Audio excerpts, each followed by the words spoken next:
All right, welcome to the channel. Today we'll be talking about the FiiO K17, and this was sent out by Apos Audio. They're not asking me to say or do anything other than my honest opinion regarding the FiiO K17, and this will be going out to either back to Apos or on to the next person in the demo tour that they have going on for it or what have you.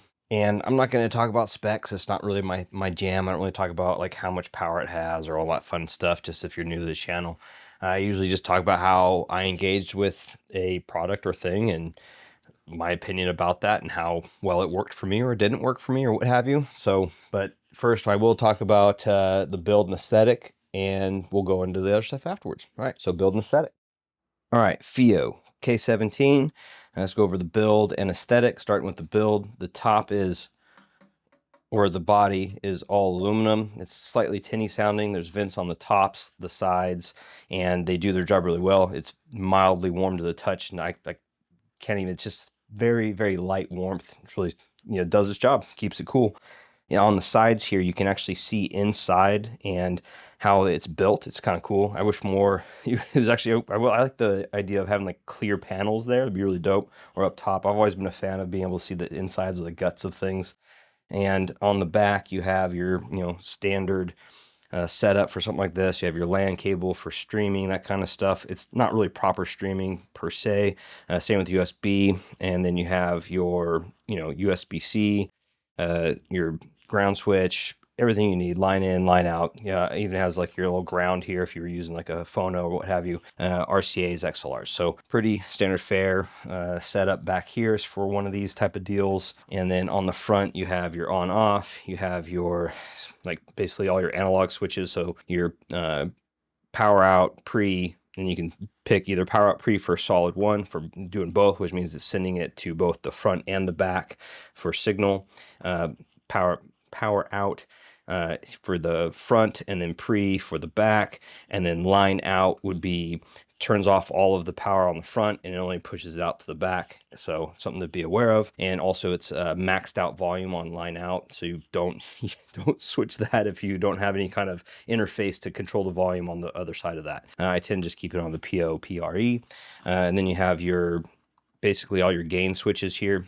And so you have low, medium, high, super high, ultra high. And then you have a lovely USB in, and that works in conjunction with the back one if you want. But basically, if you wanted to plug in something on the front, so you don't have to fiddle with the back, and you had all your FLAC files on a USB that was powered either separately with like a split, or it had its own power, because this doesn't take something like a Samsung T7 here, which requires a power line through to make this work properly.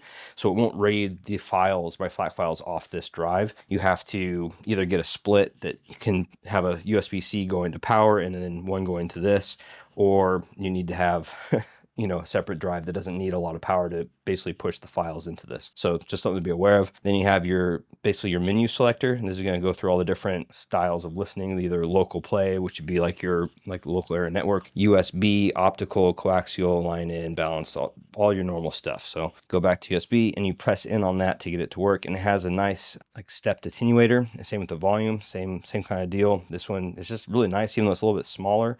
It's solid, it does its job. And then if you press the volume one, it actually shuts the display off, even though it's still maintaining, like you still listen, all that kind of stuff with it. It still works. It just turns the display off. So kind of a cool feature to kind of, if you wanted to not be distracted by it, or if it's too bright for you, what have you. You can also change the LED lights around the volume pots and what have you to any color you want. Of course, I chose purple because I love purple. You have your 6.3 millimeter, 4.4, and XLR on the front, and that's pretty much the build. Going into the aesthetic, I really dig on how this works. It has a touchscreen up front. Everything is, I like the iconography, if you will. Tons of features in this. This thing is like a one and done. If you had desktop speakers, you have headphone listening. I wouldn't say it would be great for potentially like a proper 2.1 setup, but it will do that if you wanted it to. I think it works best as like a all-in-one desktop solution if you had like powered speakers, what have you. I think that's where that's where this will shine the most, is if you listen to mostly headphones, but you also have powered speakers on your desktop as like a workstation type deal, or just a listening station, what have you. I think this is where this will shine the most. It also comes with before I get too far into that, a remote control, which does pretty much everything you can imagine. Has multiple function buttons you can program into whatever you want. Has a huge EQ thing you can go through, volume. It's pretty crazy how you can like fine tune this to your, you know, wit's end if you really wanted to. I tend to just pick the things that I like and then just leave it alone. As far as EQ, I keep off because I like the baseline stuff. I don't really tend to mess with EQ too much, but it's kind of cool. The mode, you can go same thing with this controls, and you can hear it. It's a clicky. It's plastic, but it's a solid feeling plastic, and it works really well. It doesn't. I have no issue there, and you can kind of see the things are kind of going nuts right there for EQ, because I'm also in Bluetooth, so it's trying to pair because I hit the mode. So if I change back to USB, should go back to normal, but it's right now it's trying to pair for whatever reason because I accidentally hit Bluetooth, but there it goes back to normal. So once again, going through these, you can go through different settings, max volume, you can change all the settings you want, go into your network, you can tie this to your local network, that way you can basically stream through Apple AirPlay, that kind of stuff. But it's not true streaming. Like you can't actually like log into the different softwares and have it play directly from this, but you can push like through like your phone. You can send it to this and have it play through your phone onto here. So that's like their streaming. And when in streaming mode or in that USB-C FLAC or USB FLAC mode, you can actually put in like there's like different screens you can utilize, like the VU meters. Otherwise you can't really see the VU meters, so that's kind of a bummer, but it is what it is. So you can swipe up usually. I think it's here. Yeah, so there's the VU meters you can see. And this is another way to select all the different line ins, line out, that kind of stuff, or options. And then back over here, you have your RGB lights. This is where I was telling you, you can like change that. You can make it breathe. You can change all the stuff that you want, all that kind of fun stuff. So here's the different themes. I think I have it on the black and white, but you can actually have it be like multiple different things. But when you do it, it restarts the whole program, restarts everything. And it's kind of a pain to do that, but just want to show you guys how that works, and then it will restart and play through all that fun stuff, and you can, you know, make it your own. So aesthetically, I'm a big fan. I dig on it. It's a powerhouse, man. This thing's pretty awesome. I really dig the style. It is a little bit on the larger side. I mean, if you can see my hand here, it's pretty big. It's an atrium closed MacBook 14-inch, so you can kind of get an idea. It's pretty big. It's not super heavy, but it's, you know, decently heavy, and it's pretty thick. It's, you know, and it's going to take up some space on your desk. But as far as like an all-in-one and done, this thing's pretty great aesthetically, and I think it's built really solid. I really dig on it a lot. So yeah, that's build and aesthetic. Like I said, they're fantastic. I love the way this thing looks. It's gorgeous. The overall just vibe and feel and look, and just how you engage with this it's just been fantastic. I really dig on it. On to my thoughts and proper opinions about this, the FiiO K17. Everything I threw at it, no problems. I have my power hungry stuff would be like the Caldera closed from ZMF, the ZMF Atriums, opens and closed. I used a HFA Dahlia to low power stuff like the HD 505s, the 550s, that kind of stuff. Handled everything no problem, and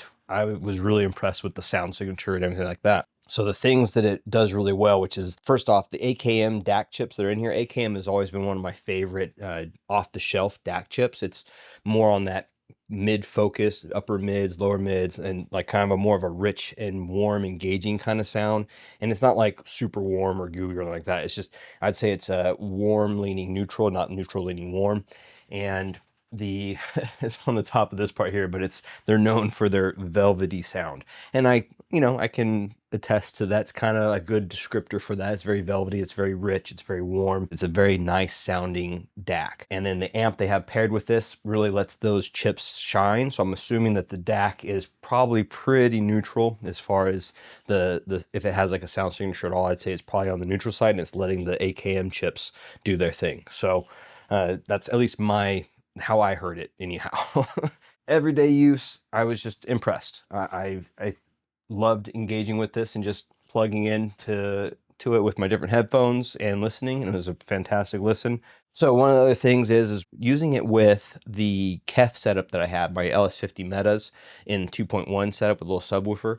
I liked that setup. It sounded good. Felt like the staging got slightly narrower. It wasn't like super narrow or like that, but it did feel a little bit more tighter in the staging. It wasn't as wide as I have it set up now with my name and my Spring 3 and that kind of stuff.